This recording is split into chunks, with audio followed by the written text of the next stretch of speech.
Paz, família no barco. Está no ar mais um episódio de No Barco Podcast. Muito bom. Aleluia! Queria agradecer a vocês porque chegamos a 10 mil inscritos no canal. Eita glória! Rompemos essa barreira aí, né? Então agora, pelo amor de Deus, vamos continuar caminhando. Vamos chegar cada vez Se mais. atinge a meta, dobra a meta, né? É. Como alguém Já muito dizia um conhecido poeta dizia. ilustre, alcançar a meta, dobra a meta. Então estamos chegando lá. Vamos pra cima. Queria cumprimentar aqui José Elton, que está do meu lado. Bom, né? Toda a equipe no barco aí, nos bastidores. Você não sabe, mas hoje é um dia não muito convencional de fazer uma gravação. Mas nós tá aqui porque nós estamos comprometidos em fazer essa barqueta andar, né, Elton? Isso aí. Glória a Vamos pra Deus. cima. Queria, de forma muito breve, agradecer a quem faz essa parada aqui acontecer. De modo especial a Jacob Solar, que confia, acredita no trabalho do No Barco e é participante ativo nessa missão aqui. Então, queria orientar você. Você que é membro de nova comunidade, você que tem uma coletividade aí com seu pároco, leve para ele uma solução para economizar na conta de energia. Economizar é bom, né? Acho que nenhum paróquio tem dinheiro sobrando. O coordenador também da paróquia, né? É. Chega com um projeto. Então fica aí a sugestão. Jacob Solar, ele instala as placas fotovoltaicas e garante uma economia, tô botando um compromisso para ele, né? Você garante uma economia de 90% a 95% na sua conta de energia. Então, não é um gasto, é um investimento. E você, utilizando, né, contratando o serviço da Jacob Solar, se ajuda no barco a continuar navegando. Ajuda o Jacob, ajuda no É barco. muito interessante que no orçamento, quando se faz, ele se faz um teste, né? Pega a sua conta e vê quanto você paga, que se aproxima muito das parcelas que seria do investimento para instalar as placas. Então vale muito a pena. Né? Então só para Aracaju tem sol? Rapaz, tem sol pra caramba. Acho que vale muito a Lá pena. dá certo, hein? Dá Levar muito pra lá. certo. Ó, o Danilo vai sair daqui hoje carregando uma placa nas costas pra fazer a propaganda lá da Jacob Solar, viu? Tamo aqui com o Maravilha. Danilão, velho. Danilo Bezerra. Satisfação em recebê-lo aqui, viu, mano? Pra mim é uma Muito alegria, né? Estar aqui com vocês no barco. Eu acompanho desde o começo, né?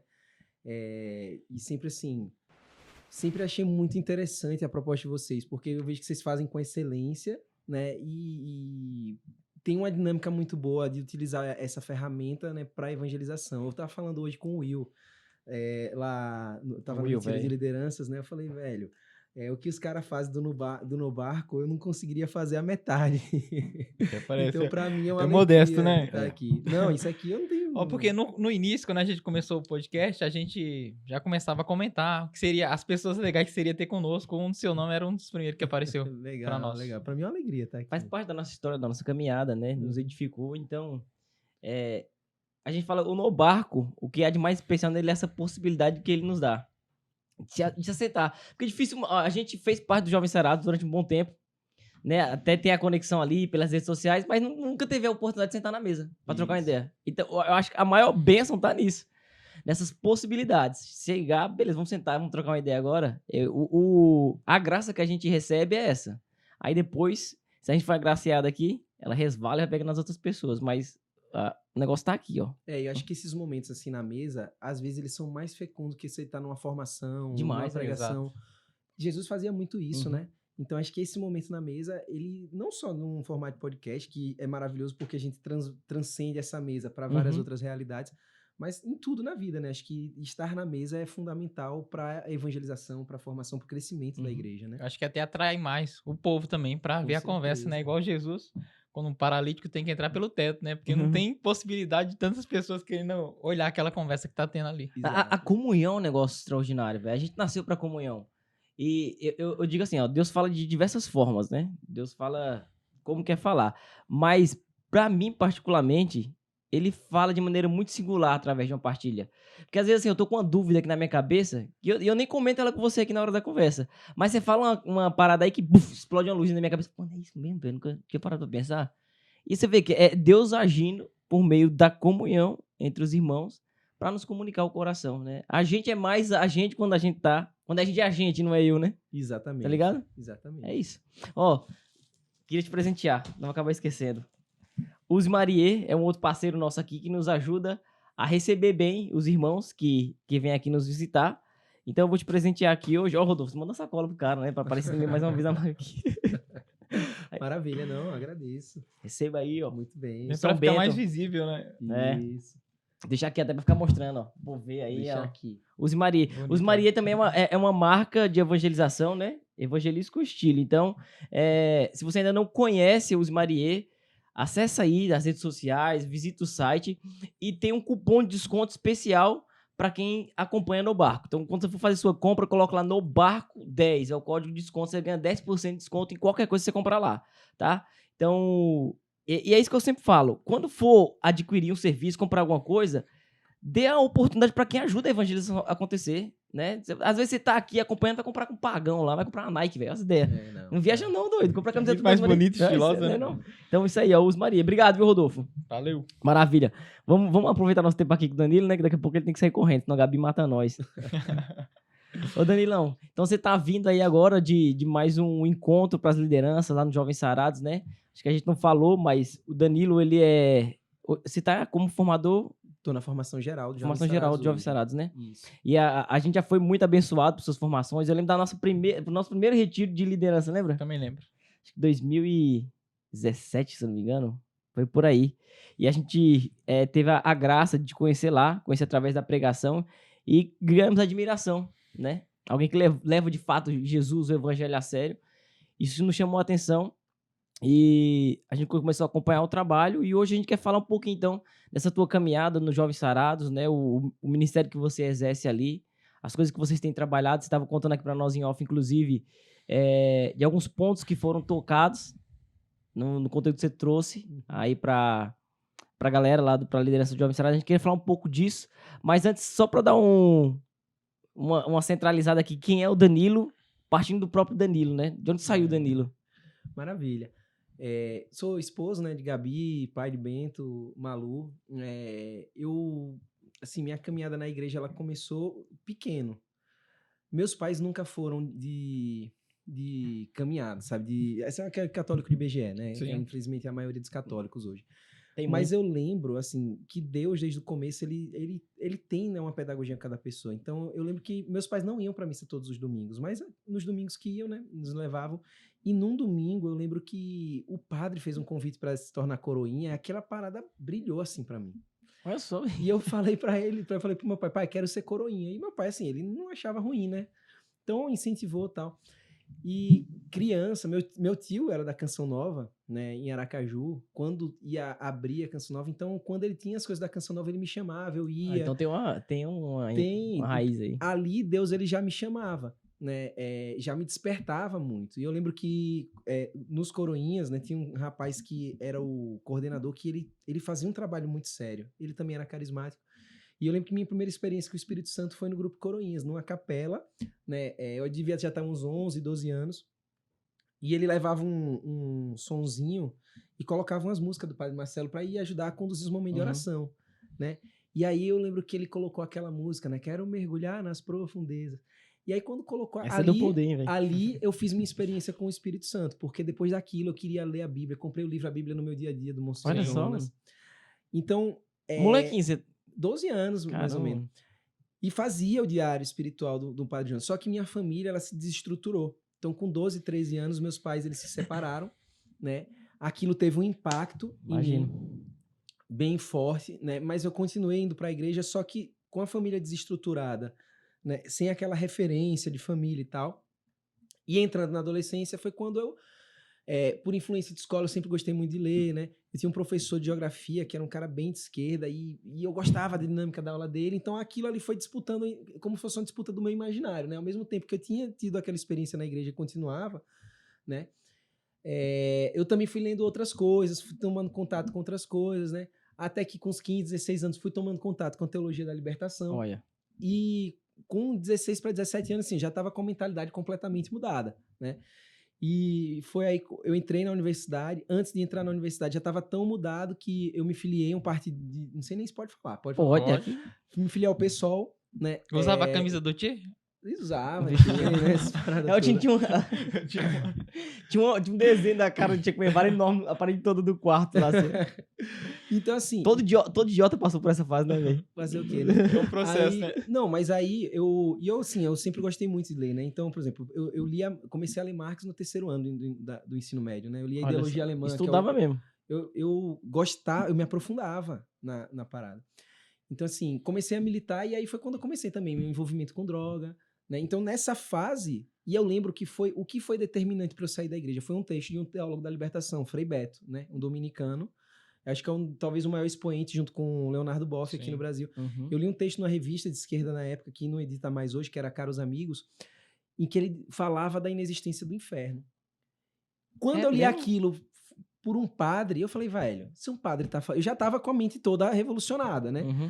Era o ponto de ruptura Pronto. que faltava pra eu... Ah, se não existe inferno, então tá tudo livre. tá tudo liberado, né?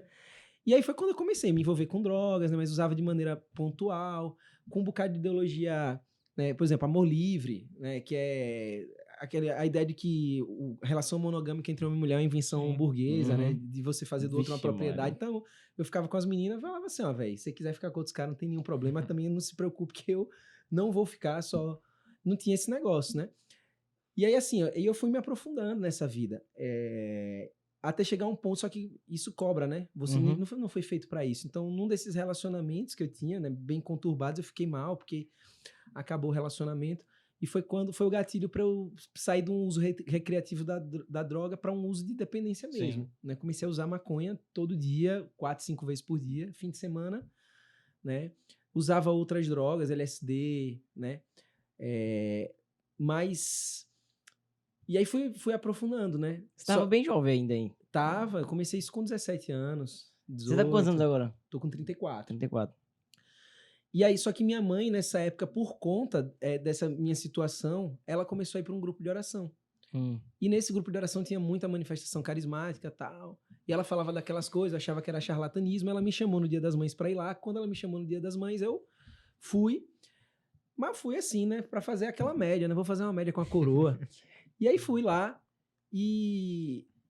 Quando eu fui conversar com o senhor, que era o fundador desse grupo de oração, que é um grupo de oração que, como falei em off aqui, né, acabou se afastando da Igreja Católica, Aham. saiu de fato da comunhão com a Igreja Católica, né, mas ele tinha manifestações de dons carismáticos ali. A primeira coisa que ele falou, ele começou a falar de realidades que... Ele olhou pra mim e eu pensei que ele ia me dar um sermão, né, sobre as drogas. Ele começou a falar de realidades que eu tava vivendo, que eu sabia que ninguém ali sabia. Quando ele falou, aquilo me impactou. Eu falei, caraca, meu irmão. Eu comecei a olhar pro lado, né? Pra ver quem ali que alguém aqui me conhece. E a alguém sua aqui... mãe, ela tinha conhecimento? Não. Então isso foi que ficou, porque eu ia pra casa pra dormir, pra comer, mas não partilhava nada, ela não Sim. sabia nada, né? Então era nitidamente... Naquela época você não sabia, mas hoje é nitidamente uma manifestação de um dom carismático. É, um dom de ciência, né? Uhum. E eu fiquei impressionado com aquilo. Eu falei, caraca, meu irmão, que doideira é essa? E ele me chamou pra ficar pro estudo bíblico, mas eu não quis ficar porque eu sabia. Eu tava tão mexido com aquelas coisas que ele falou, mas eu não queria largar a vida que eu vivia, né? De prazer, de droga. Que eu falei, velho, se eu ficar aqui, eu vou continuar, eu vou ficar nessa igreja aqui, então eu vou vazar. Só que aquilo no meu coração, eu sabia que Deus ia me pegar. Já tinha ferido já, né? Aquilo eu falei, mas eu tava lutando contra aquilo. Isso foi em 2008. Aí, mais de um ano depois, no final de 2009, né? E ela sempre me chamava, mas eu resistia. Aí comecei a tentar viver uma espiritualidade que não exigisse de mim uma renúncia de vida, né? Eu usava um tal, acho que isso era até da providência. Nossa. Eu usava um Olha só, tal, mano. né, de São Francisco. Aí as meninas iam ficar, né? Paquerar com as meninas e tal. Aí as meninas, e esse tal aí? Eu falei, não, pô, é porque eu sou cristão. Ela falou, você é cristão? Eu falei, não, eu sou cristão, mas não é desse jeito que você tá pensando. Aí era tipo um São Francisco hippie, né? Então eu até usava isso pra dar um caô, né? Mas na verdade era porque eu sabia, algo me atraía, mas eu não queria renunciar àquela vida que eu vivia. E aí em 2009, minha mãe me chamou para o Natal, que ia ter já era uma igreja, Uhum. já tinha se separado da igreja católica, né? Ela me chamou para um Natal que ia ocorrer lá. E eu falei que ia, mas não ia. Eu ia fazer uma apresentação do PSOL para uma galera do Movimento de Direitos Humanos, que eu cheguei a ser secretário-geral do PSOL lá em Vixe, Sergipe. mano, era ativo mesmo. Fui secretário-geral do DCE da UFES, fui militante do Movimento Passe Livre lá. E aí, quando acabou essa apresentação, eu vi que dava tempo para ir. Eu falei, velho, a minha mãe vou fazer uma média, né, pô? A bichinha sempre Aham. pede, né? Aí fui. Mãe é mãe, né? Mãe é mãe, né? E nisso que eu fui, O cara me fez... Nesse dia ele nem teve uma manifestação de dom nem nada, como a outra vez que me impactou. Mas ele me chamou pra ir pro culto que ia ter no domingo de manhã. E, velho, eu falei assim, caraca, eu vou dar uma chance pra Deus.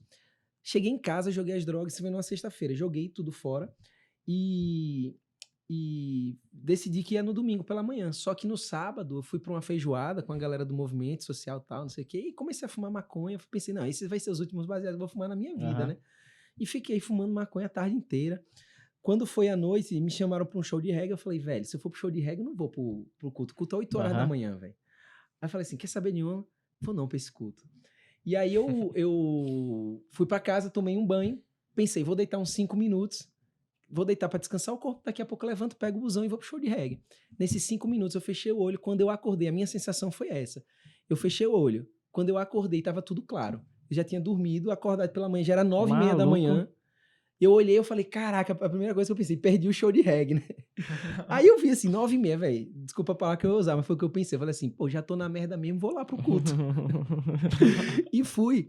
E aí isso foi no dia 21 de dezembro de 2009. E nesse dia foi quando eu tive meu encontro com Deus, né? E ali eu decidi, foi lá, né, no momento de oração, e que o pessoal rezou por mim, ali eu fiz a decisão de não mais viver a vida que eu tava vivendo, né? Mas todas aquelas convicções...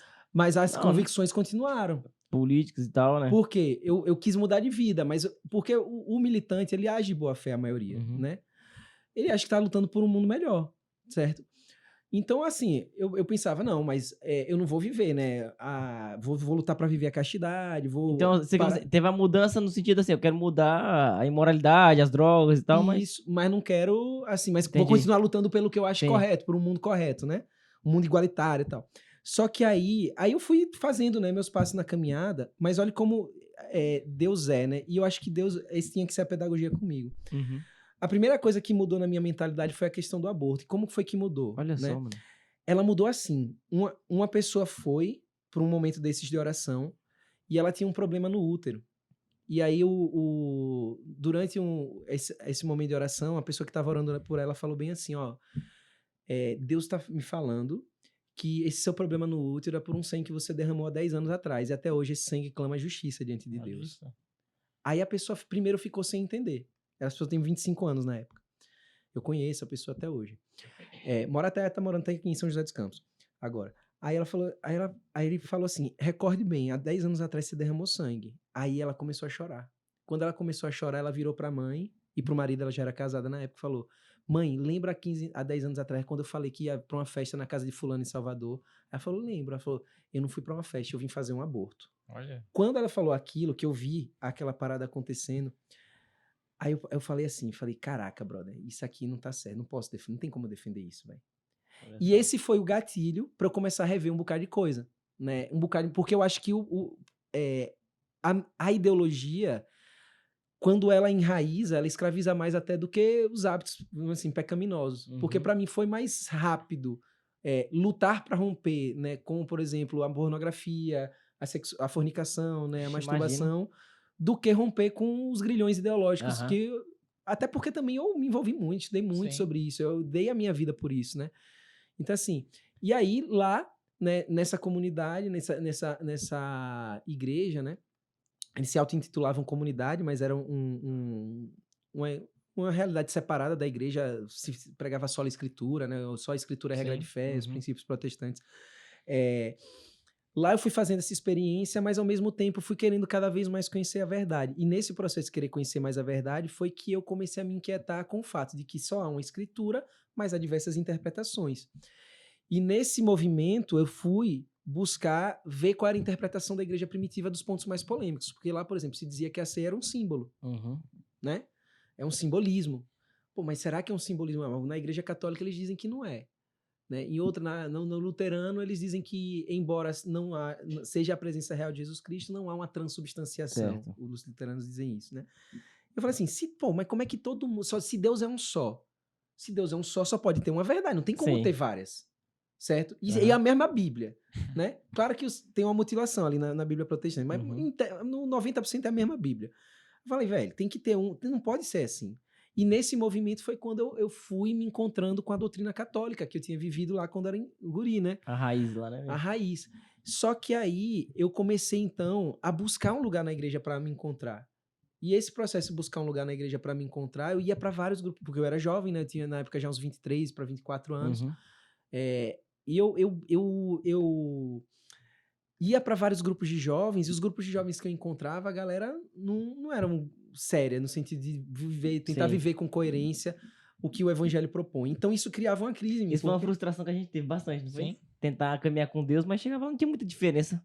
Você Depois, assim, depois de ter tido uma experiência É. forte em outro Mas- lugar, que era o Jovem Aí Sarado. que sentido faz? Então, eu falei, pois é, aí eu falava assim, aí eu pensava assim, pô, será que até isso não é uma estratégia do inimigo pra me tirar de um lugar em que eu tô tentando lutar pra não, viver? e olha que interessante, até essas mudanças iniciais, você falou assim, ó, primeiro eu mudei os hábitos mais grotescos.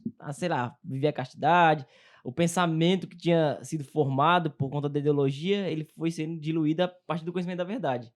Mas o que a gente espera quando a gente vai buscar alguma coisa da igreja não é nem essa mudança toda, é principalmente essas coisas mais... Mais grotesca Isso. mesmo. O Danilo falando, ontem eu assisti um episódio do The Chosen, que é quando Jesus ele encontra com Simão Zelota, que inclusive também era um ativista Era um político, né? revolucionário, né? Revolucionário. E olha que interessante, quando o Jesus ele tem um impacto com Jesus, lá no episódio, né? Jesus tá expulsando o demônio de um homem e ele presencia isso, porque o homem demoniado tava atacando ele.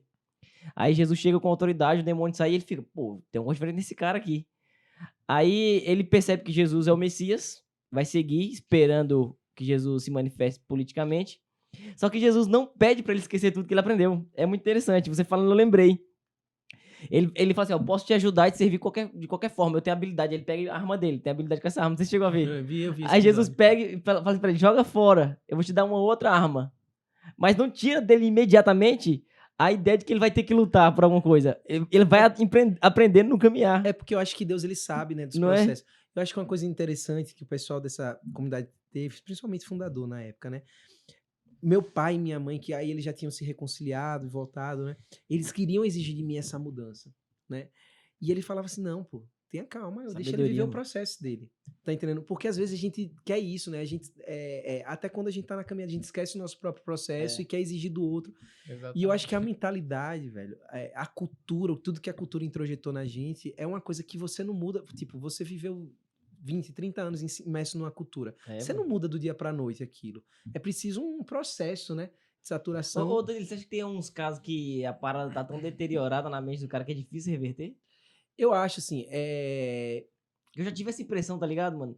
Trocando ideia com as pessoas, eu falei, ixi, aí, mano, tem que ser um milagre cabuloso. é porque a gente nunca consegue identificar quem, né? Deus sabe, né? É. Eu acho que existe um ponto de não retorno na alma humana. É. A pessoa ela se aprofunda tanto, entre aspas, na malignidade que o coração de fato ele se endurece e não tem retorno.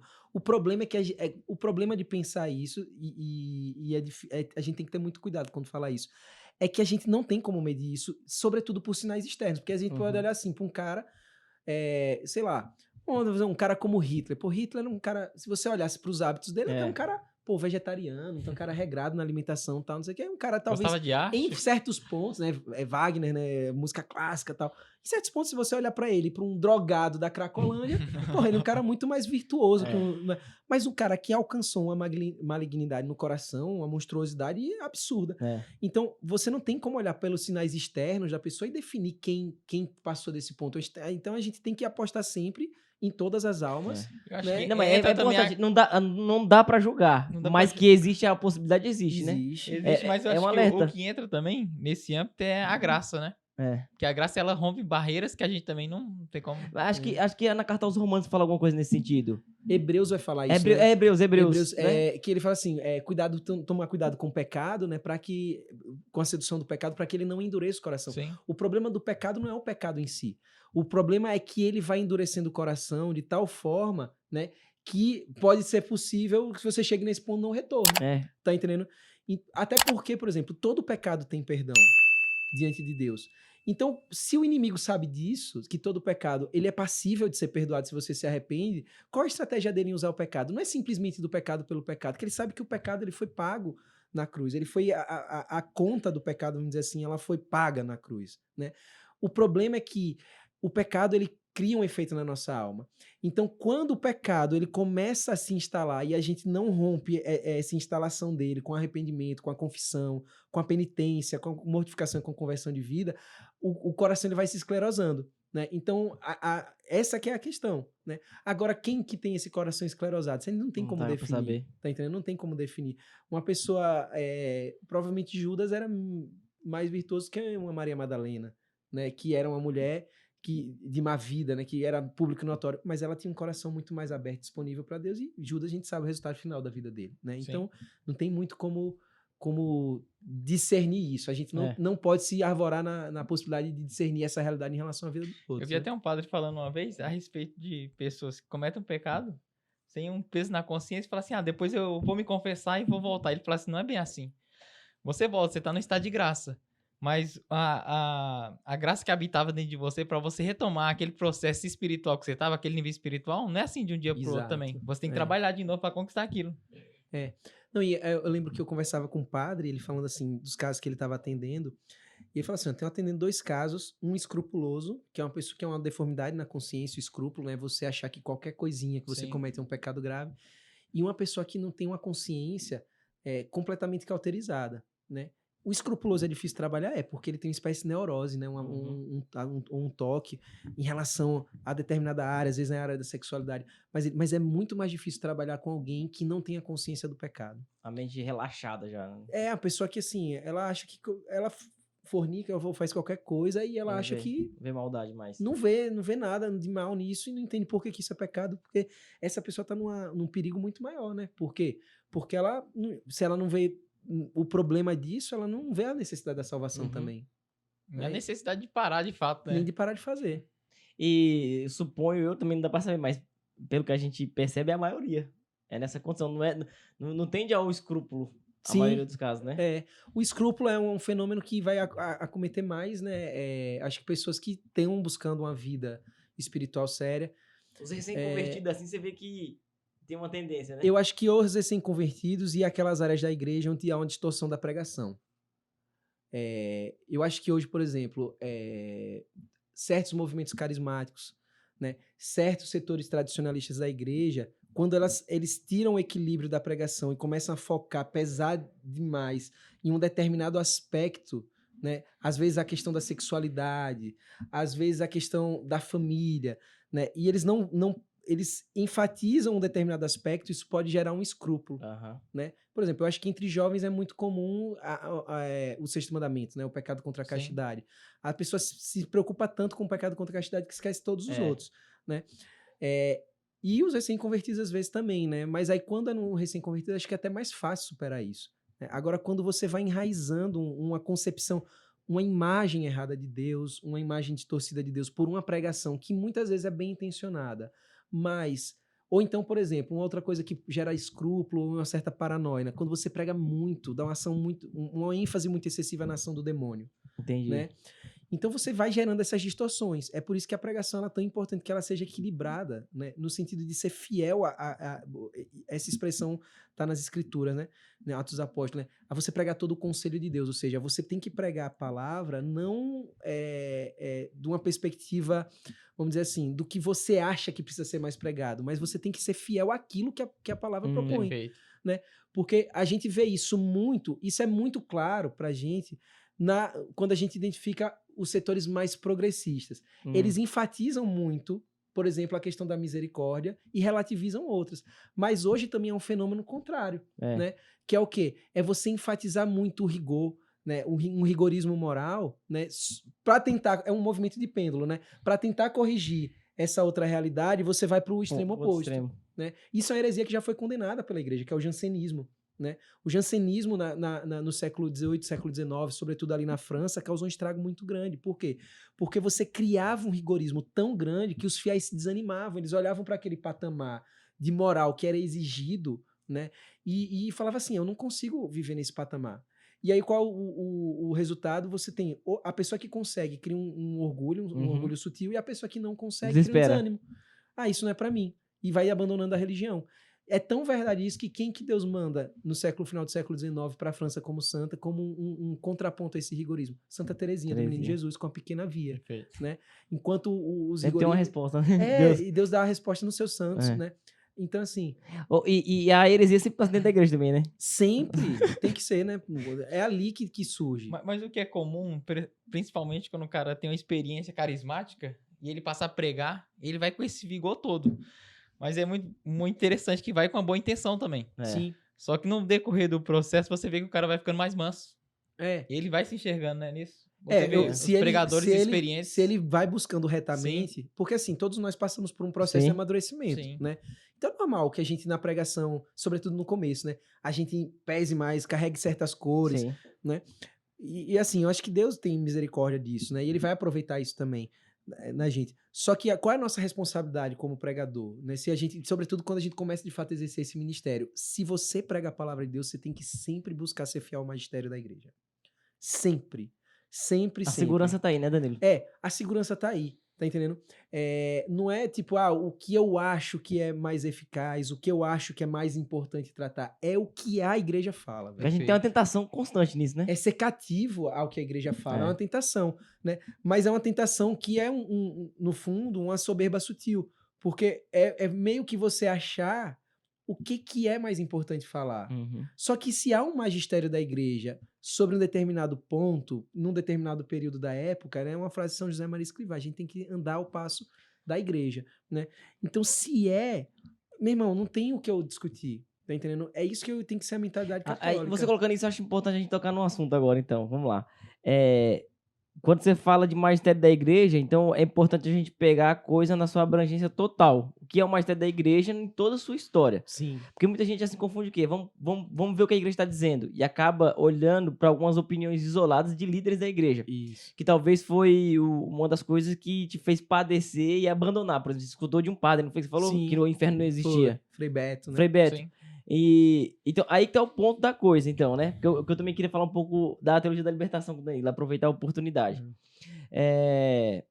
A gente escutou, né? E eu estava escutando um podcast ontem, inclusive, falando a respeito da teologia da libertação. E tinha uma ideia de meio que defender a raiz, como se fosse uma proposta genuína.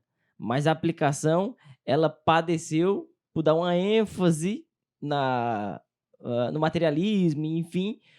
Você, como alguém que estudou a teologia da libertação, né? Você acha que a raiz dela, ela tem algo que esteja em compatibilidade com o magistério? Ou não existe? Ela é de tudo Não, veja contrária? só. A teologia da libertação a gente tem que entender bem. É um problema mais amplo, né? Da teologia católica, sobretudo no século XX.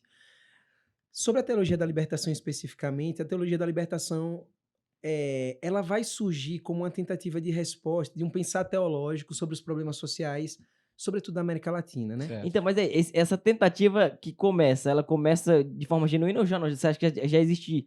Vamos... Eu Se ela é acho que assim, honesta- alguns padres, alguns teólogos começam de uma maneira genuína. Alguns já flertavam com arcabouços filosóficos que já são meio que incompatíveis. Só que essa questão desses arcabouços filosóficos, ela hoje é uma coisa que contamina a teologia católica como um todo, não só a teologia da libertação. Você pega, por exemplo, o Sínodo da Alemanha. A gente está vendo, não sei Sim. quem está acompanhando o podcast, Uhum. se está vendo o que está acontecendo na Alemanha, mas a grande maioria dos bispos alemães defendendo mudanças radicais, de 180 graus na Uhum. doutrina católica sobre sacramentos, sobre a moral sexual. Então, assim, e por que isso que está acontecendo? Isso tem a ver com a teologia da libertação, mas vejo que é uma coisa mais ampla. Porque desde o início do século XX, isso vai ganhar um impulso muito forte ali, um pouco antes do Concílio Vaticano II, e depois, vários teólogos tentando responder ao mundo moderno começaram a utilizar arcabouços filosóficos para fazer a teologia, porque toda teologia tem um arcabouço filosófico, né? Por trás tem um instrumental filosófico para criar os seus conceitos, né? Começaram a usar arcabouços filosóficos que não eram compatíveis com a revelação cristã. Por exemplo, Kant. Kant vai dizer que é impossível você chegar a conhecer a objetividade das coisas, certo? Então, para Kant, né, você pode descrever bem os fenômenos, mas chegar a conhecer de fato a objetividade das coisas é impossível. Ora, uma ideia filosófica como essa é incompatível com a ideia da revelação, de você conhecer uma verdade objetiva e absoluta, certo?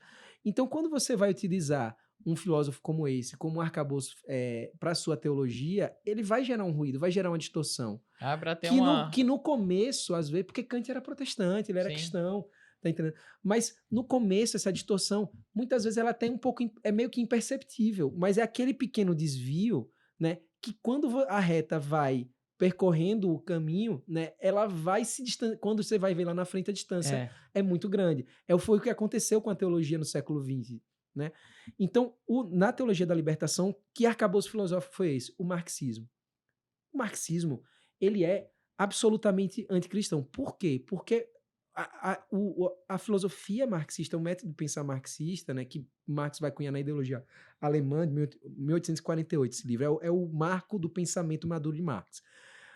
Ali, ele vai cunhar a expressão filosófica dele que ele chama de materialismo histórico dialético. O que é o materialismo? O materialismo é a ideia de que é a realidade concreta que determina a produção das ideias. Não existe uma dimensão espiritual ou sobrenatural, uma verdade transcendente, né, que fundamente a realidade. A realidade é aquilo que a gente toca, é aquilo que a gente vê. Irmão, se a realidade é isso, se a filosofia dele diz isso, como você aplica essa filosofia dentro de um sistema de crença que diz que o transcendente é o fundamento último da realidade, o fundamento é mais real do que o que a gente vê. Tá entendendo? Então ali partindo do princípio, não faz sentido nenhum você começar um pensamento teológico com arcabouço desse. Só que o que os caras viam? Aquele conceito de luta de classes de Marx como uma tentativa de resposta aos dramas sociais da América Latina. Então, ó, isso aqui pode ser útil para a gente pensar esse problema. Só que o problema é que tem um defeito no DNA dessa filosofia. É impraticável e incompatível. Então, a teologia da libertação, ela ganhou muita força a partir de sua vertente marxista, né? Existe, por exemplo, um cardeal chamado Gerard Miller, né, que foi prefeito da Congregação para a Doutrina da Fé no Pontificado de Bento XVI, que ele vai falar da possibilidade de você fazer uma teologia da libertação, ou seja, não é bem uma teologia da libertação, mas uma teologia pensando os problemas e a realidade da América Latina, né, e de fato pensar o papel do pobre, como lidar com o pobre, como lidar com esses dramas, sem partir para uma perspectiva dessa. Só que essa não é a teologia hegemônica. E aí, essa teologia da libertação, que começou marxista, hoje ela é pós-moderna. O que é a pós-modernidade? Né? Enquanto Marx ainda tinha uma narrativa, né? Um grande ideal de transformação da sociedade, a pós-modernidade pulveriza tudo. Né? Para Marx, a classe operária era, vamos dizer assim, a classe portadora da salvação. Né, da redenção da sociedade através da Revolução Socialista. Para a pós-modernidade, não, está tudo fragmentado. Né? É impossível você chegar a uma verdade absoluta, a um grande projeto. Então você fragmenta tudo. Não é só mais a classe operária está fragmentada no gay, no trans, no negro, na mulher. E aí você cria microlutas, né, e você divide ainda mais a sociedade. E hoje, os herdeiros da teologia da libertação já passaram por essa fase. É a teologia, né, negra, a teologia gay. Cada um luta pelo seu agora. Tá entendendo? Que no fundo, né, são um passo a mais na prevenção do pensamento teológico. Tá entendendo? Então, o grande problema da teologia da libertação é esse hoje. Né? É possível ter uma teologia da libertação que fosse coerente com o magistério? Até o problema é que, vamos dizer assim, para ser caridoso, né, 90% dos que hoje se filiam ou se identificam com esse tipo de pensamento não fazem a teologia da libertação dentro dessa perspectiva. Sim. É do marxismo para lá, para ladeira abaixo, né? Isso a gente percebe né, na prática da coisa. Não dá pra gente ficar sondando possibilidades boas da teologia da libertação se a gente não viveu uma experiência dela nesse sentido ainda. Exato, alguém precisava fazer essa experiência e mostrar que é possível. Aí, assim, só que eu vejo que hoje, assim, a tarefa, né, do católico, seja ele um teólogo, um leigo, um padre, né, na situação que a gente vive, é recuperar o fundamental do evangelho, né? Eu vejo assim, a gente tá numa discussão, né, sínodo, etc, tal. Mas a minha grande impressão é o seguinte, eu acho que a resposta para os problemas que a gente vive, elas não saem desse tipo de atitude. Eles são bons, assim, eles podem ser proveitosos, mas a resposta ela já está dada na história da igreja, porque a crise da igreja é uma crise de santidade. Tá entendendo? Muito bom. Então, o magistério recente fala isso. Por exemplo, tem uma carta de São João Paulo II que eu acho que é maravilhosa, chamada Novo Milênio Neunt, que é uma carta que ele escreveu em face da entrada no novo milênio. E nessa carta, São João Paulo II vai falar de algo que é espetacular e que muito pouco a gente vê, por exemplo, nas paróquias, até mesmo nas comunidades, né? Ele vai dizer assim, ó, a igreja no terceiro milênio precisa resgatar a centralidade de Cristo, olhar para o rosto de Cristo, mergulhar em Cristo.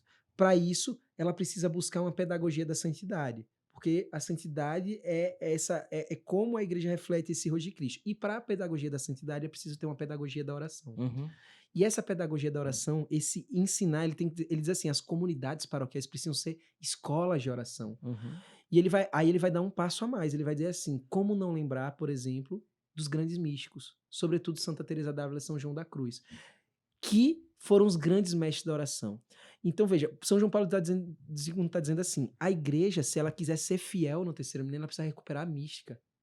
Porque a Demais. mística, e a mística é esse caminho de você crescer na intimidade com o Senhor, esse caminho de aprendizado da oração, em que você cresce na intimidade com o Senhor e que permite, que torna possível uma pedagogia de santidade na nossa vida.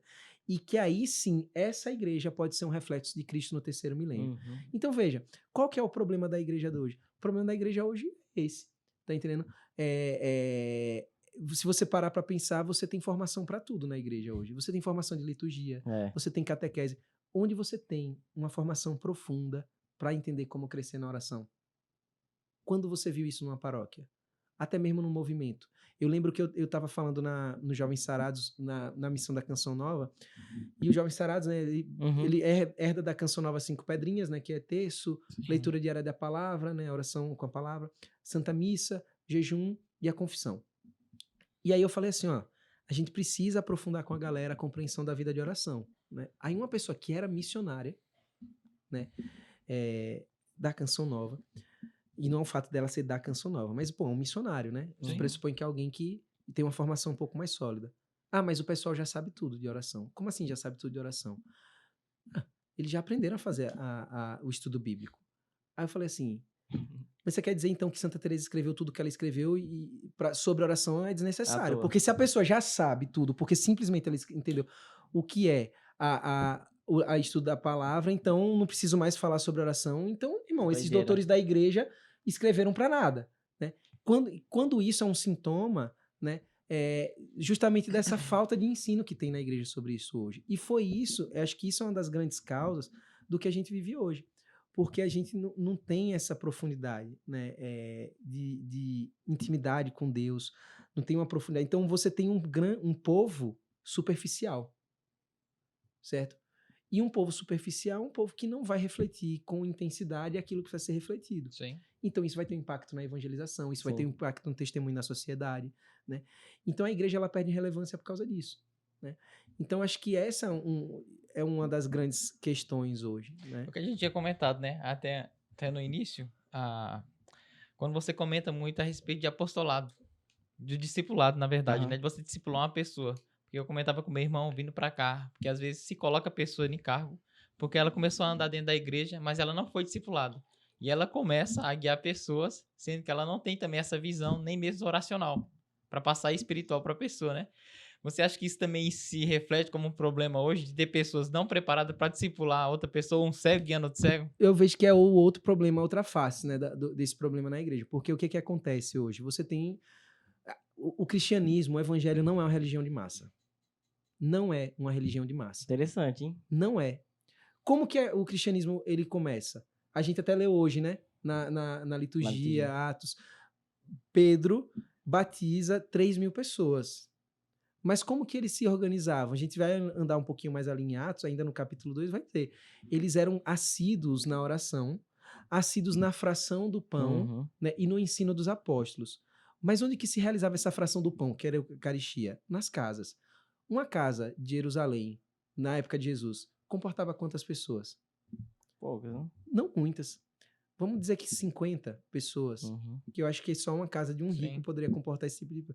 Então, aquela comunidade, ela se dividia em pequenos grupos, onde ela partilhava a palavra e ela partilhava o sacramento, né, a Eucaristia. Então a igreja, ela A começou... célula é bíblica. O pequeno grupo, esses pequenos grupos de comunidades, eles são bíblicos, certo? Porque é ali onde você vai discipulando a pessoa, você vai dando o ensinamento, né? Então, essa foi a dinâmica da igreja durante os primeiros séculos. Quando tem a oficialização do cristianismo, né, no final do século IV, o que é que vai acontecer? Uma conversão em massa do Império Romano, né, dos pagãos, uma conversão em massa, né, só que muita gente que se converte ali porque por uma questão de benesses, né, já que se tornou a religião oficial do Império e tal. Já não é um cristianismo autêntico da parte de muitos, né? Só que, veja, o cristianismo, então, ele sempre foi isso, foi essa transmissão pessoal da fé, certo? Então, hoje na igreja, o que acontece? Você tem uma grande parcela de católicos que são católicos culturais, mas até mesmo onde há, de fato, uma transmissão querigmática, eu falava isso hoje no retiro de liderança, por exemplo, o Jovens Sarados faz isso, você anuncia com intensidade, com fidelidade o querigma, você leva as pessoas a uma experiência de batismo no Espírito Santo, mesmo aí, ainda não há consciência da necessidade desse discipulado, que é a transmissão pessoal da fé. Que essa transmissão pessoal, ela tem uma dimensão objetiva, porque o depósito da fé, ele não depende da minha opinião, mas ela tem uma dimensão pessoal, subjetiva também, que é o partilhar esse depósito a partir de uma vivência. Muito bom. Certo? Então, se você não cria isso, como é que você vai criar comunidades autênticas de cristãos? Certo? Então, esse é um outro desafio hoje da igreja. Certo? Se você parar para pensar, por que as novas comunidades, elas são mais pujantes, com todos os problemas que tem, porque tem problemas nas novas, como tem problemas em todas as realidades, mas por que elas são mais pujantes do que as paróquias? Porque, de uma certa maneira, né, elas ainda têm um pouco disso, dessa transmissão pessoal da fé. Eu estava pensando agora, porque era uma realidade que deveria estar, sobretudo, nas paróquias, na realidade paroquial, mas geralmente acontece por grupos de movimentos, enfim. Né? Então, assim, por isso que talvez a realidade ainda é um pouco mais dinâmica. Claro que há exceções, há paróquias em que há vitalidade, não estou dizendo que a paróquia está condenada nem nada disso. A gente falava ontem de uma paróquia que fazia um trabalho de células ali em São José dos Campos. Incrível, né? O público da paróquia inteira era pessoas que participavam de células, né? Tá falando ontem disso aí. Pois até nas pastorais enriqueceu mais. Foi. Mas aí entra isso. E porque também é nesse discipulado que você vai aprender oração. Sim. Porque você vai aprender... A oração não se dá por suposto, não se dá por sabido. Não é intuitivo orar. Orar se aprende. Tá entendendo? Existe um ritmo na oração, existem sinais que você precisa discernir para você avançar na oração. E você só aprende quando tem alguém mais experiente para partilhar isso com você. É muita igreja muito primitiva, bom, né? Você viu o negócio latente, pulsando e... Pois é. Então, assim, cristão. e você vê assim, o que acontecia na igreja primitiva? Você tinha aqueles homens que iam para o deserto, certo? Os primeiros monges, né? E por que eles atraíam uma multidão de pessoas no deserto? Porque eles eram homens que eles aprenderam a ciência da oração. Então as pessoas iam atrás para aprender. Eu li uma coisa hoje que é muito interessante, né? Tá tendo esse negócio aí de satanistas em Boston. E a galera tá dando muita ênfase a isso, né? E aí um cara fez uma postagem, uma sacada inteligentíssima. Ele falou assim, ó: Satanás, os grandes, né, demônios das hierarquias angélicas, eles não estão nessas realidades. Quem que é essa galera que tá lá? Essa galera que tá lá é a galera que, até o templo, né, satânico que tá promovendo isso, eles nem são satanistas de verdade. Eles dizem que são ateus agnósticos, mas que querem fazer isso para chocar a sociedade cristã. Eles são anticristãos, né? Mas ele vai dizer assim, ó, no Império Romano, por exemplo, você acha que os grandes inimigos, né, os grandes demônios, eles estavam tentando as pessoas nas orgias em Roma, os imperadores... Não, eles não estavam não, eles estavam lá no deserto, tentando Santo Antão, porque eles sabiam que se eles derrubassem Antão, eles iam ganhar a guerra, porque ali era que estava sendo decidida a travada a batalha. Sentido. Tá entendendo? Porque o povo tá querendo ganhar mídia, né? Tem um sermão de São João Maria Vianney, ele falando, né, que um demônio... o anjo da guarda deu uma visão de um demônio para tentar a cidade inteira e uma legião gigantesca para tentar só o convento franciscano. Pois é. Ele fala. Né? Santa Teresa fala isso, por exemplo, ela vai dizer assim, uma alma, ela tá falando das quartas moradas, ela vai dizer, uma alma que chegou nas quartas moradas, uma alma que já teve um bom avanço espiritual. O demônio se alegra mais derrubar uma alma dessa do que milhares de almas que estão nas primeiras moradas. Por quê? Porque essa alma pode causar um estrago. Porque ela carrega algo mais profundo e que é capaz de contagiar outras pessoas, tá entendendo? Então, hoje, né, você tem esse desafio, uma igreja que ensine as pessoas a orar, uma igreja que seja comunidade, tá entendendo? Que se desenvolva a partir dessa noção de comunidade. E Bento XVI vai fazendo, né, uma espécie de profecia, entre aspas, sobre isso. E ainda jovem, na década de 60, que ele diz assim, a igreja do futuro vai ser isso. Não vai ser essa igreja retumbante. Vai ser uma igreja pequena. Vai ser uma igreja autêntica. E outra, eu percebo, assim, não sei, também tem uma visão certa minha, mas a gente começa a exercer apostolado e todo mundo padece um pouco disso. De querer ter alcance. Eu preciso falar e alcance o maior número de pessoas. E às vezes não tem essa preocupação. Eu preciso, na verdade, transmitir esse depósito que tá lá na igreja primitiva. E talvez esse alcance não me dá a oportunidade de fazer dessa forma, de eu chegar sentado do lado dele assim, ó. Mano, Jesus falou isso pra Pedro, Pedro falou isso pra quem, vai. Agora eu vou falar pra você.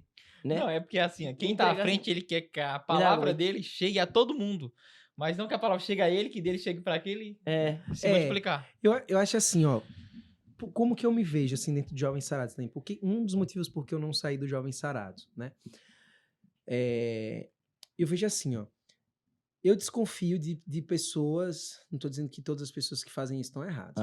Mas, assim, um ministério que consiste somente em pregar pra multidões, eu tenho um certo não é pé estranho, atrás. Véio? Eu acho estranho.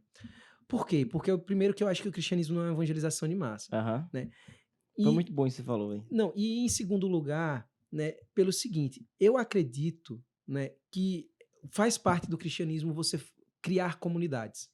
Era o que Paulo fazia. Sim. Paulo pregava para multidões, não tem problema você pregar para multidões, mas Paulo criava comunidades. E esse era o principal trabalho pastoral dele. Se você parar para pensar, primeiro ele viajava, né, ia fundando comunidades, depois voltava, pessoas, discipulava pessoas, mandava carta para continuar instruindo aquela comunidade. Então você vê que o centro da atividade pastoral de Paulo está dentro dessas comunidades que ele fundava. Isso seria necessariamente uma paróquia ou não? Que pode ser uma paróquia, né? Porque eu me pergunto hoje, olhando para essa realidade que você está falando, Paulo, como que nós, leigos, podemos fazer alguma coisa nesse sentido? Né? Porque na minha cabeça, se a igreja primitiva é a igreja católica de hoje, então supõe-se que era uma paróquia que ele estava fundando, então não pode ser qualquer pessoa para fazer um negócio desse. Sim, só que aí entra o papel evangelizador, catequético do leigo. Porque, veja, como que a igreja começa a crescer? Ela cresce meio que forçada, o Espírito Santo força a igreja a crescer. Porque os apóstolos estavam acomodados ali em Jerusalém. Aí morre Estevão, né, apedrejado, primeiro mártir, eles são forçados a se espalhar. Porque era o propósito do Espírito Santo. Nesse processo que eles são forçados a se espalhar, não eram só os ministros ordenados que anunciam a palavra, certo? Também os leigos, né, na época, o que hoje nós chamaremos de leigos, ou seja, aqueles não ordenados, eles também têm um papel evangelizador, um papel anunciador, querigmático e até catequético. Então, veja, e aí responde sua pergunta, Everton. Para mim, qual é o papel do leigo? O papel do leigo, né, é formar, é ser um agente formador. Eu vi o programa com o Padre Gabriel, né, que ele vai falar isso, ele falou isso da comunidade, né? O leigo, ele não vai dispensar o sacramento. Ele não pode ministrar o sacramento. Eu não posso absolver ninguém, não posso celebrar a Santa Missa. Tá? Mas eu posso anunciar a palavra, eu posso formar comunidades, eu posso catequizar pessoas, eu posso ensinar pessoas a orar. Então, o papel, eu acho que de todo cristão batizado é exatamente esse, é ser um agente construtor dessas comunidades. E eu acho que a gente precisa começar a transcender a lógica da paróquia em que sentido? Por exemplo, porque a gente criou uma mentalidade centralizadora no padre, só ele pode fazer alguma coisa. Só ele pode fazer, e na estrutura da paróquia, ou na estrutura do movimento, ou, por exemplo, na estrutura de Jovens Sarados. Mas o que me impede, por exemplo, de chegar e tentar fazer um grupo de discipulado, não precisa nem dar esse nome, mas um grupo de partilha com, sei lá, 10 pessoas do condomínio onde eu moro, pra gente partilhar a palavra. Se Deus me deu essa capacidade, ou na universidade, né? Então, veja, Bento XVI vai falar isso, né, quando ele lançou o YouCat, né, para que os jovens se juntem juntos, né, para discutir, formar e ler, grupos, estudar, né? É um negócio que eu reflito, sabe? Porque eu vejo assim, ó, o catolicismo, vou falar da nossa casa aqui, ele querendo ou não, ele funciona muito ainda como um relacionamento social com as pessoas que praticam, em tese, a mesma religião, que é o católico de BGE. Então, o dia por excelência para se reunir seria o domingo, então a galera vai domingo.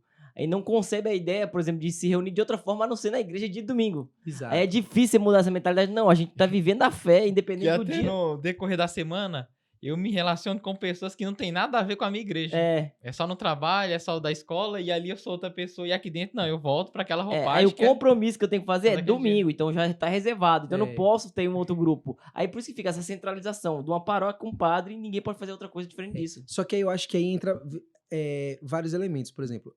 essas pessoas que pensam assim, elas foram de fato alcançadas pelo querigma. Exatamente. Foram batizadas ali. E aí entra a lógica, que estava conversando em off, né, do que eu trouxe hoje ontem para os jovens sarados, que é o seguinte, veja, existe um tripé, vamos dizer assim, né, dentro da igreja, que é o quê? É o querigma, é o discipulado e eu falei lá no Jovens Sarados missionariedade, mas a gente poderia traduzir, por exemplo, como diaconia, que é o servir, Sim. certo? Veja, eu primeiro preciso alcançar as pessoas pelo querigma, porque o querigma desperta a pessoa para um relacionamento pessoal com Jesus. Jesus é uma pessoa, não é uma ideia, né? Sim. Mas a partir desse relacionamento pessoal, eu vou discipular ela. Para quê? Para que ela se torne um seguidor do nosso Senhor Jesus Cristo. Tornando-se um seguidor de Jesus Cristo, eu vou lançar ela no servir, né? Que pode ser de várias maneiras, pode ser numa pastoral, pode ser... Mas certamente muitas pessoas precisam ser lançadas no servir também como ministro da palavra. O problema é que o ministro da palavra não é só o cara que prega diante de multidões com o microfone. O ministro da palavra é a pessoa que junta 5 pessoas na sua casa para ler toda semana, fazer Ninguém quer esse trabalho, né? da Bíblia. Ninguém quer. Então, Tá entendendo? quer a glória do aluno. É exato, né? Eu lembro que quando eu comecei a fazer essa experiência, né? E é por isso que eu tô no Jovens Sarados, né? Ainda, até quando Deus quiser. Porque eu comecei a fazer essa experiência no Maranatá. A missão não estava bem lá em Aracaju. Eu preguei nesse Maranatá e eu vi que tinha vários caras que viveram uma experiência parecida com a minha e que eles, se não tivesse alguém próximo, eles não iam, provavelmente não iam segurar a onda, né? Iam voltar pra vida velha. E eu cheguei pros caras e falei assim, uns 10 caras, brother, vocês querem ir lá pra casa toda terça-feira pra aprender a rezar com a palavra? Olha só. Aí os caras, tava na sede, né? Foram alcançados pelo querigma, pô, queremos. Os caras chamaram até umas meninas, acho que tinha uma segunda intenção. Chamamos umas meninas que fizeram Maranatá, pode? Eu falei, pode, brother, pode trazer, não tem problema não. Chamei os caras, a gente começou a sentar. E ali eu não fazia uma catequese deles. Eu ensinei eles a rezar junto comigo. A gente fazia junto, partilhava. Na prática, como é que era mesmo? Na prática, a gente sentava numa mesa, os caras até... Eu sou vascaíno, né? Os caras todos flamenguistas. Teve um dia que os caras levaram um bandeirão do Flamengo pra botar na mesa. Aí eu sentava com os caras. Aí o primeiro dia eu ensinei, né? O método do Monsenhor Jonas. A Bíblia no meu dia a dia. Aí toda terça eu sempre comprava um lanche pra galera, conquistar a galera pelo estômago, né? Porque é o na mesa, né? Claro. Jesus sentava na mesa pra comer com os pecadores, publicanos e tal. Aí comprava e tal. Galera, vai ter um lanche hoje, cachorro-quente, uma coisa assim. E aí a gente sentava, vamos ler primeira carta de São João. Beleza, primeira carta de São João. E aí, velho, o que você achou? O que você acha que tem ordem nesse trecho que a gente leu? E a gente ia discutindo. Olha só. E a gente ia partilhando. E obviamente é muita coisa que não tinha nada a ver ali. Sabia, mas aí você tem que ter aquela pedagogia, né? Não, pô, bacana isso, mas pode ser desse jeito também e tal. Isso aí é muita coisa que tinha a ver também. Mas, e aí, como que você acha que aplica na vida? Aí cada um ia partilhando. E nessa partilha, depois a gente rezava em cima da partilha e ia conviver. Só que aí o desafio para eles era, beleza, fizemos isso, semana que vem a gente vai fazer do capítulo tal, e daqui até lá vocês têm que ler um pouquinho cada capítulo, todo dia. E a galera ia lendo. Aí no outro dia eu falava pra galera, e aí, qual foi o trecho mais interessante que você leu durante essa semana? Aí cada um falava. E aí a galera foi criando um hábito de oração. Veja, e aí é o que tá o discipulado. O que é o discipulado? O discipulado não é uma transmissão de conteúdo, é você ensinar o cara a andar com Jesus. Perfeito. Certo? É você ensinar o cara a andar com Jesus. E os caras foram firmando na fé. Depois de uns 4 meses... Então, é importante a galera saber, o que o Danilo tá falando é discipulado, porque aí você fica mirabolando um monte de coisa, fala, não sou teólogo, como é que eu faço discipulado das pessoas? Isso é um discipulado, né? E o discipulado, ele é simples, porque é você ensinar algo que você tá lutando pra ver. O problema é quando você não vive. Tá entendendo? Porque o cara vai notar, se você não faz a leitura orante da palavra, e você vai fazer com a galera... Maquiar na hora. E você, na hora, o cara vai notar, esse cara é um charlatão. Não tem credibilidade, né? Não tem. Mas quando o cara vê que é real, que aquilo transborda de você, e ele começa a fazer uma experiência também, aquilo começa a fazer sentido na vida dele. Então, aí nessa experiência, eu fui vendo isso. E aí foi disso que eu comecei a trazer isso pra galera, porque eu era regional na época, eu fui começar a trazer pra galera do Jovens Sarados ali no Nordeste. Falei, galera, nós precisamos discipular as pessoas que nós alcançamos. Por quê? Porque não adianta eu anunciar o querigma e não fazer da pessoa um discípulo. Né? É aquela parábola que Jesus fala assim, o que é da casa, né? Que o que acontece? Uma casa, quando você expulsa um espírito impuro, né?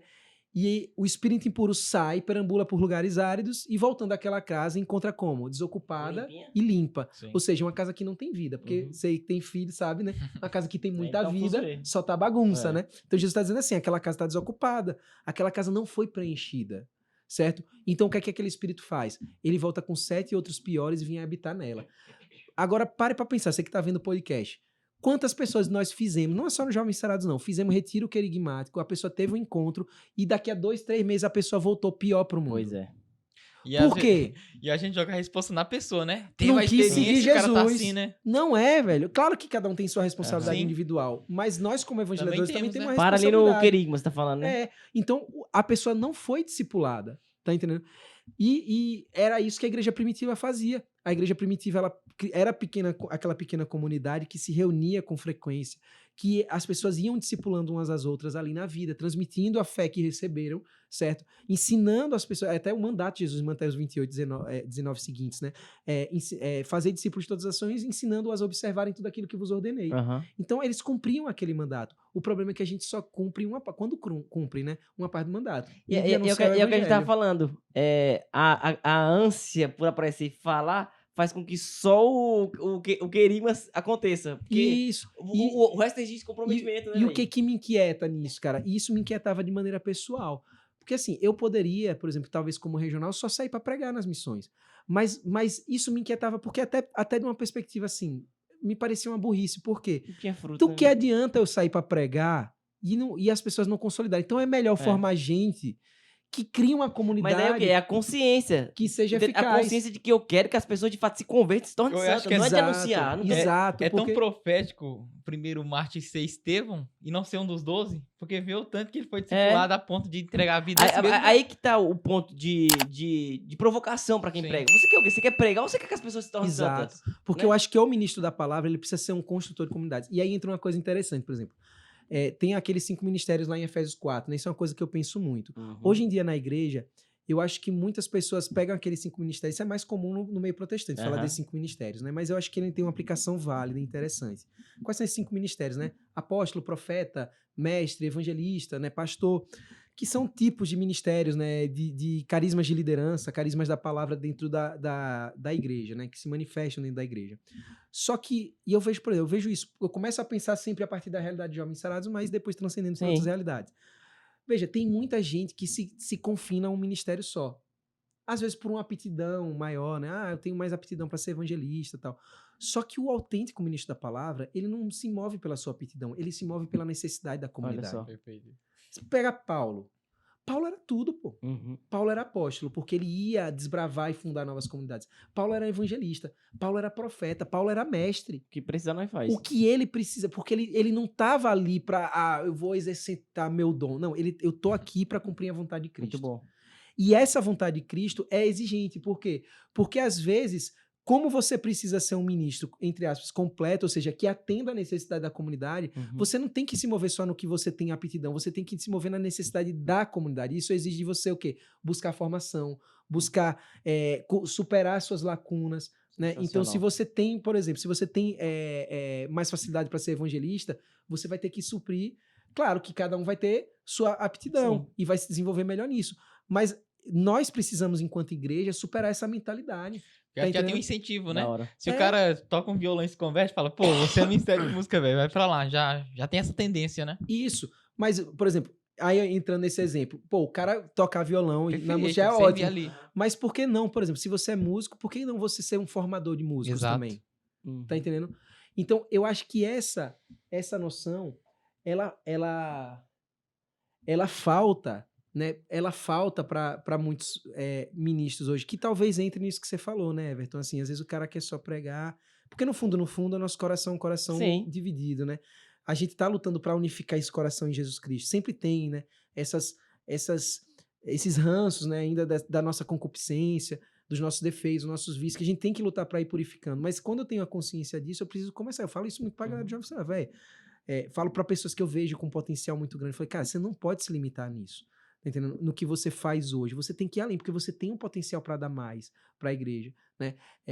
Por exemplo, eu falo muito de discipulado, mas não falo de discipulado porque eu gosto de discipulado. Necessidade, né? Eu falo porque precisa, tá entendendo? Porque eu gosto de outras coisas. Gosto de estudar teologia mística, Aham. gosto de estudar teologia bíblica, né? Eu até Não, tava... e olha como as coisas se encaixam, porque se a pessoa ela leva a sério a oração, ela vai perceber isso na oração. Isso.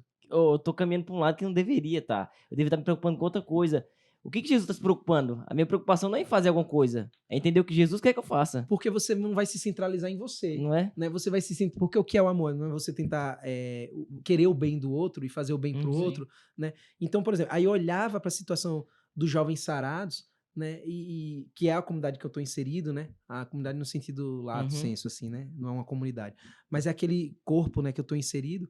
E eu falava assim, caraca, velho, eu tenho que dar uma resposta para isso. Que também é outro problema na igreja hoje. A galera quer só apontar o problema, mas não quer ser a É de resposta. fato, velho. Né? Então, tipo, o cara olha um problema na própria comunidade, sai para buscar uma outra. Não tem um problema você sair. Uhum. Se é vontade de Deus, você sair.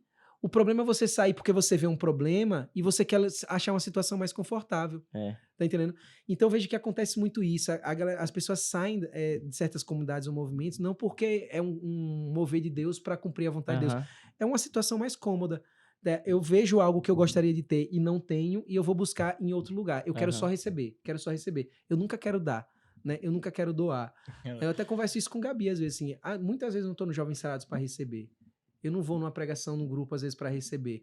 Mas eu tenho uma consciência de que se lá não tem e Deus me chamou a estar ali, então ele quer que eu me sacrifique para dar. Porque a gente que é pai, o que a gente faz? A gente espera receber algo do nosso filho. De Ah, modo não, algum. meu filho. Não, velho, você tem que lutar. Você vai trabalhar, você vai buscar formação, Uhum. né, para crescer na sua vida, para você ser um exemplo pro seu filho. Você não espera receber dele.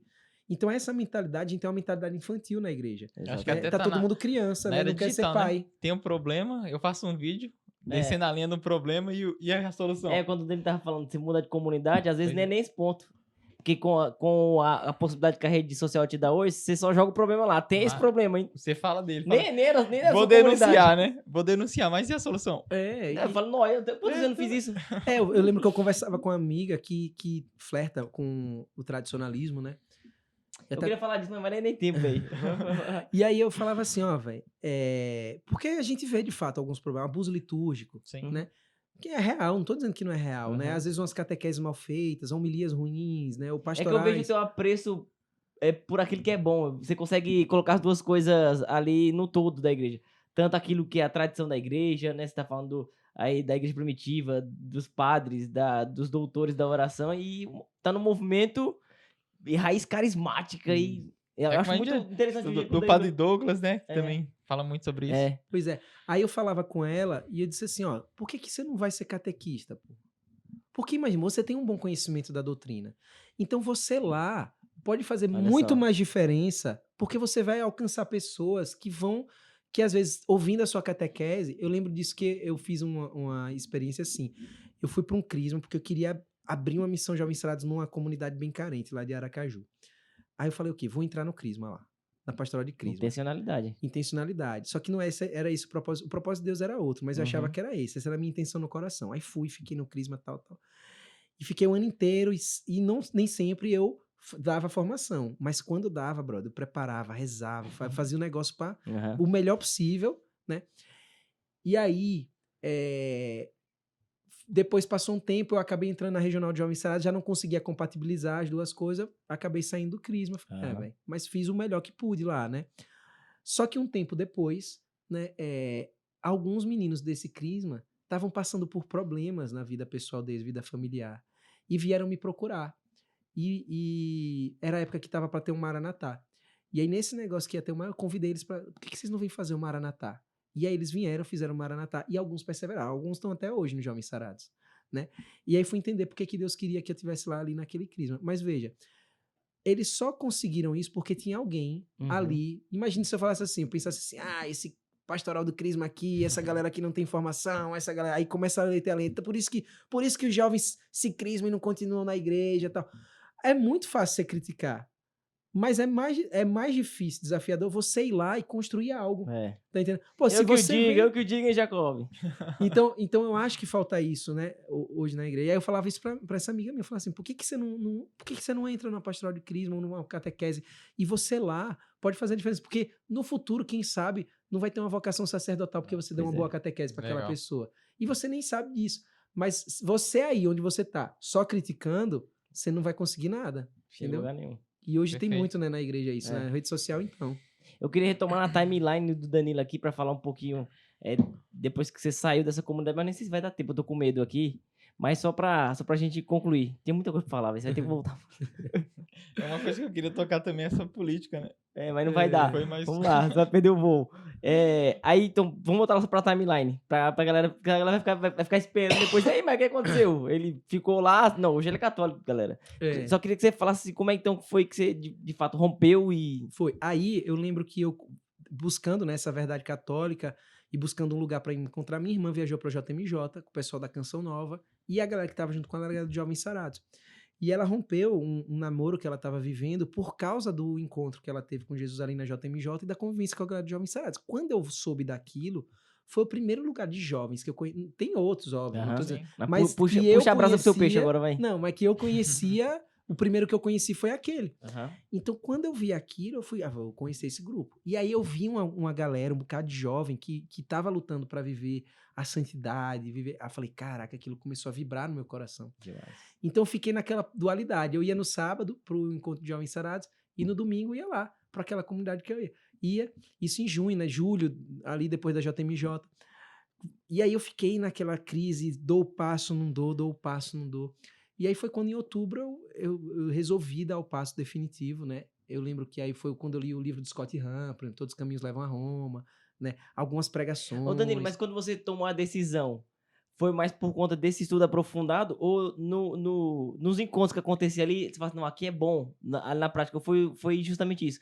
Talvez lá no culto era melhor, mais bem executado, mas a minha consciência me diz que... Não, a consciência foi o papel, foi o fundamental.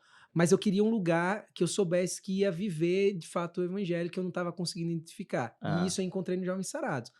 E ali, né, foi a porta de entrada da igreja para mim, né? A igreja me ofereceu os Jovens Sarados, porque a gente pode tentar ter a tentação de inverter, né? Foi até meu diretor espiritual depois que me corrigiu. Bom. Ele falou assim, não foi os Jovens Sarados que lhe trouxe de volta para a igreja, foi a igreja que lhe ofereceu os Jovens Sarados. Olha Porque só. é a igreja que gera todas essas realidades, Uhum. tá entendendo? Então, e ali a igreja me ofereceu aquela porta de entrada e a partir dali eu me identifiquei, porque a missão de Jovens Sarados toca a minha história, porque a minha história é essa, né? Às vezes as pessoas me Jovens perguntam... Sarados é né? uma rede, mas ela saiu dentro do barco, né? Exatamente. E continua, só Puxou. tem função... É. Se ela desgrudar do barco, já Lasca, era, Deu afunda. minha. E o Jovem Sarados, ele toca, né, a minha história, porque às vezes as pessoas perguntam assim, por que você faz o que você faz, né? Porque é um sacrifício, né? E, velho, por que eu faço? Porque cada alma que eu tenho um encontro, eu olho minha história. Porque os 6 primeiros meses da minha história, né, de conversão, foram os mais difíceis, porque teve uma hora que eu achei que eu não ia aguentar, velho. Eu não ia aguentar, porque eu usava muita maconha, eu fumava muita maconha, então eu me sentia até fraco fisicamente, no sentido de, caraca, velho, de vontade de usar maconha. Eu lembro que uma vez eu fui para um lugar que eu encontrei por acaso pessoas, né, que eram do meu círculo de amizade antes da conversão, eles começaram a fumar um baseado, não tinha como sair do local na hora, senti aquele cheiro, quando eu voltei de carona com outra pessoa, não tava com aquela galera, mas estava num ambiente próximo, eu voltei chorando de vontade de fumar maconha. Olha só, mano. E eu consegui, pela graça de Deus e pela ajuda, né, dessa comunidade, o fato deles não serem católicos não quer dizer que não teve coisas boas ali onde eu vivo, pelo contrário, pô, aprendi Eu queria muita falar muito coisa disso, lá. mas vai dar tempo. Porque eu vi que você se relaciona bem com a galera protestante também, né? Consegue ver. Isso. Mas aquilo me ajudou. E aí, talvez também tenha sido uma pedagogia de Deus para a gente entender a importância da salvação, né? E ali, cada pessoa que eu tenho, que eu vejo, por exemplo, no Maranatá tendo encontro, ou num discipulado, que a gente consegue ajudar a dar passos, eu vejo a minha história acontecendo de novo, né? Eu sei o valor daquilo, porque eu sei o quanto isso é precioso para mim. Então, é isso que me mantém, né? Foi por isso que até hoje, né? Já são quase 10 anos, né? Eu comecei em 2013, já fiz meu compromisso em 2014, né? Vou chegar a 10 anos de compromisso e continuar aí, pela graça de Deus. Eu falava com o Léo Coronel há poucos dias. Ele falando, por que eu indicava ainda Jovens Sarados, a gente trocando essa ideia, eu falei, não tem como eu não indicar o que foi eficaz pra mim. Eu vejo às vezes as missões fazendo meio que botando meta, quando vai ter Maranatá, meta pra que você leve almas. Cada um tem que trazer 2 almas. E é uma coisa que sempre me deu pano no sistema, velho. Falei, mas como é que o cara fez uma experiência com Jesus lá e precisa ter uma meta pra convencer ele de chamar alguém pra levar na Maranatá? Ele já quer levar Ele naturalmente. já quer levar naturalmente, não precisa ninguém ficar me obrigando. Pra mim, soava como ofensa. Quando alguém fala assim, não, você vai ter que trazer alguém. Bem, Porque a gente, sem ser servo, já queria levar, né? Só por ter feito. E a gente falava assim, como é que eu não vou acreditar e ser grato a algo que me fez abrir os olhos, arrancou as escamas dos meus olhos e me trouxe pra Jesus? Não tem como, é natural, é um fluir natural, não é uma novidade, né? Exato. É isso, mano. Quando a gente conserva, né, a experiência, esse é o problema. Acho que às vezes as pessoas, pela falta de vida de oração, ou por uma fraqueza na vida de oração, né, uma falta de intensidade, elas acabam esquecendo a experiência que elas viveram. Porque se eu parar também de ter esse encontro pessoal com Jesus na oração todos os dias, o que vai acontecer? Eu vou esquecer o valor dessa experiência. Aí a pessoa vai ter que, primeiro tem que ter uma meta, depois nem a meta funciona mais, né? Mas quando teve o Maranatá agora, eu consegui inscrever uma pessoa no Maranatá, foi pouco, mas todo Maranatá conseguiu pelo menos um, mesmo agora com 34 anos, eu trabalho num lugar que todo mundo tem praticamente 10 anos a mais do que eu, então lá onde eu trabalho não tem muito jovem, não tenho mais faculdade, nem nada, vida com filho e tal, mas eu sempre tenho, pelo menos uma pessoa tem que conseguir inscrever no Maranatá, né? Porque é isso, né? Você tem que ter essa paixão, né? Por levar outras pessoas a ter uma experiência com o nosso Senhor Jesus Cristo. Isso é um termômetro, né, da nossa vida espiritual também. Quando essa parada começa a arrefecer, tem algum problema, velho. Você já tem que ligar o sinal de alerta e falar, velho, o que tá acontecendo? Você chega no período que você tem que ir de novo, Maranatá. Pois é. Ô, Danilo, a gente vai ter que encerrar por conta do rolê todo. Acho que era bom ele só falar a rede social dele, porque, mas cara, fala aí pra galera também. e faça as considerações finais também. Beleza, não. Minha rede social, quem quiser seguir no Instagram é @DaniloBezerraJS, Bezerra com Z. No tempo das eleições me ajudou muito, queria agradecer aqui. Que é outro tema polêmico, né? Que a gente precisa conversar, né, como igreja, de uma maneira equilibrada, baseada na doutrina social da igreja, né? Mas, assim, em considerações finais, né, eu só quero agradecer, né, pelo convite aqui. Eu sempre acompanho, né, os podcasts de vocês. É meu... Como é? Duvidem, velho. Não, é sério, tipo, tô no trabalho, já boto podcast aqui, vou ouvindo ali, porque alimenta, né, a gente. E como vocês falaram, eu gosto muito desse formato, porque é um formato que permite que a gente consiga trabalhar com mais profundidade e autenticidade, aquilo que cada convidado traz, né? Então, sigam aí também no Barco Podcast, quem estiver vendo pela primeira vez, inscreva, ajude, né? Porque é uma iniciativa maravilhosa, evangelização. Eu cheguei aqui, né, no ambiente, a gente sempre só vê, né, pelo YouTube, né, pô, um ambiente maravilhoso, dá pra ver que é feito com amor, né, com paixão, com excelência. Eu acho que isso que precisa na evangelização hoje, por qualquer que seja a área, né, paixão, excelência. Eu também falei isso no Jovens Sarados, até escrevi uma cartilhinha que foi lançada agora, que as pessoas confundem simplicidade na evangelização com mediocridade. Pois é, né? E simplicidade não é mediocridade. Eu lembro que você falava muito disso. É um foco em uma coisa só, que é anunciar Jesus. E quando você tem esse foco, a simplicidade leva você para uma excelência, né? E aqui a gente encontra essa simplicidade, essa excelência. Bom. A gente fica feliz de você ter vindo. Agradecer a você por ajudas que você nos deu sem nem saber que estava ajudando, né? No tempo que a gente ainda fazia parte ativa, assim, ou seja, estava com tal, porque Jovem Sarada você até não tem como largar mais isso, não. Agradecer por você ter aceito vir, mesmo com toda a correria que foi. E de coração mesmo, não tô falando aqui por, sei lá, por formalidade. Volte, por favor, volte na oportunidade, porque assim, tem muita coisa pra falar, né? Eu acredito muito no que você carrega. Eu acredito que isso que você carrega tem que chegar a mais pessoas, tem que ser entregue.